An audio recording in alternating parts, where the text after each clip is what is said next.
നമസ്കാരം. മഹത്തായ അമേരിക്കൻ ജീവിതം സ്വപ്നം കണ്ട് അതിർത്തി കടക്കുന്ന അഭയാർത്ഥികളുടെ എണ്ണം വർദ്ധിക്കുന്നു. ചൈനയിൽ നിന്നുള്ള കുടിയേറ്റം 2 വർഷം മുമ്പുള്ളതിനേക്കാൾ 50 മടങ്ങ് കൂടുതലായെന്നാണ് റിപ്പോർട്ടുകൾ സൂചിപ്പിക്കുന്നത്. തെക്കേ അമേരിക്കയിലെ ഇക്വഡോറിലെ ചെറിയ നഗരമായ ക്യൂറ്റോ ഇന്ന് നിരവധി ചൈനീസ് കുടിയേറ്റക്കാരുടെ കവാടമായി മാറിയിരിക്കുകയാണ്. 2022 ഇതുവഴി 13,000 ചൈനീസ് പൗരന്മാർ അമേരിക്കയിൽ പ്രവേശിച്ചിരുന്നു. 2023 ഇത് 45,000-ലധികമായി.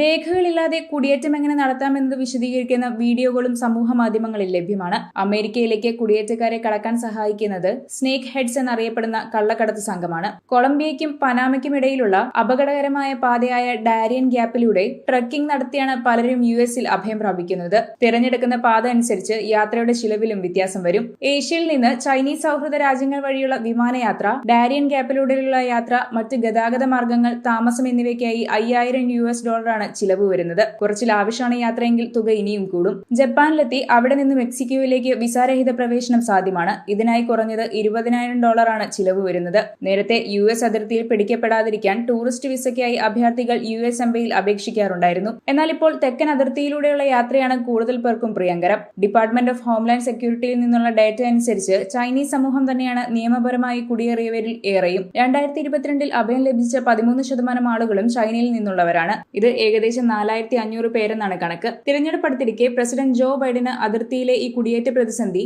തലവേദനയായി മാറിയിരിക്കുകയാണ്. എന്നാൽ അമേരിക്കയിലേക്കുള്ള ചൈനീസ് കുടിയേറ്റത്തിന് ഒരു നീണ്ട ചരിത്രമുണ്ട്. 1882 മുതൽ 1943 വരെ ചൈനയിലെ പുരുഷ തൊഴിലാളികളുടെയും ചൈനീസ് സ്ത്രീകളുടെയും എല്ലാ കുടിയേറ്റവും യുഎസ് നിരോധിച്ചിരുന്നു. അതിനാൽ ചില ചൈനീസ് കുടിയേറ്റക്കാർ യുഎസ് മെക്സിക്കോ അതിർത്തിയിലെ ഇളവുകൾ മുതലെടുത്താണ് യാത്ര തുടർന്നത്. അതിർത്തി കടക്കാൻ സ്പാനിഷ് സംസാരിക്കുകയും മെക്സിക്കൻ പേരുകൾ ഉപയോഗിക്കുകയും ചെയ്തവരുണ്ട്. ചൈനീസ് കുടിയേറ്റക്കാരെ നിരോധിച്ച നടപടി 1943 അവസാനിച്ചെങ്കിലും 1965 യുഎസ് എമിഗ്രേഷൻ നിയമം കോൺഗ്രസ് പരിഷ്കരിക്കുന്നതുവരെ ഏഷ്യയിൽ നിന്നുള്ള കുടിയേറ്റത്തിനുള്ള നിയന്ത്രണങ്ങൾ തുടർന്നു. ചൈനീസ് കുടിയേറ്റത്തിന്റെ ചരിത്രത്തിലെ ദാരുണമായ സംഭവമാണ് 1993 ന്യൂയോർക്കിനടുത്ത് ഗോൾഡൻ വെഞ്ചർ എന്ന കപ്പൽ അപകടത്തിൽപ്പെട്ടത്. കപ്പലിലുണ്ടായിരുന്ന 10 ചൈനീസ് കുടിയേറ്റക്കാർ അപകടത്തിൽ മരിച്ചു.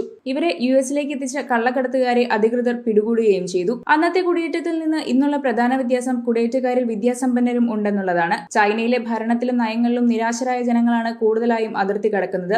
സീറോ കോവിഡ് നയവും റിയൽ എസ്റ്റേറ്റ് മാന്ദ്യവും രാജ്യം വിടാൻ കൂടുതൽ ആളുകളെ പ്രേരിപ്പിച്ചതായാണ് വിവരം. അനന്തമായി നീണ്ടുപോയ കോവിഡ് ലോക്ഡൌൺ ചെറുകിട വ്യാപാരികളെ തകർത്ത് കളഞ്ഞു. മറ്റു ചിലരാകട്ടെ പ്രസിഡന്റ് ഷീ ജിൻപിങ്ങിന്റെയും ഭരണകക്ഷിയായ കമ്മ്യൂണിസ്റ്റ് പാർട്ടിയുടെയും അടിച്ചമർത്തലിൽ നിന്ന് രക്ഷ തേടിയാണ് അമേരിക്കയിലേക്ക് പോയത്. സ്വാതന്ത്ര്യം, മതം എന്നിവയിലൊക്കെയുള്ള കടുത്ത നിയന്ത്രണങ്ങളും കുടിയേറ്റത്തിലേക്ക് നയിക്കുന്നുണ്ട്.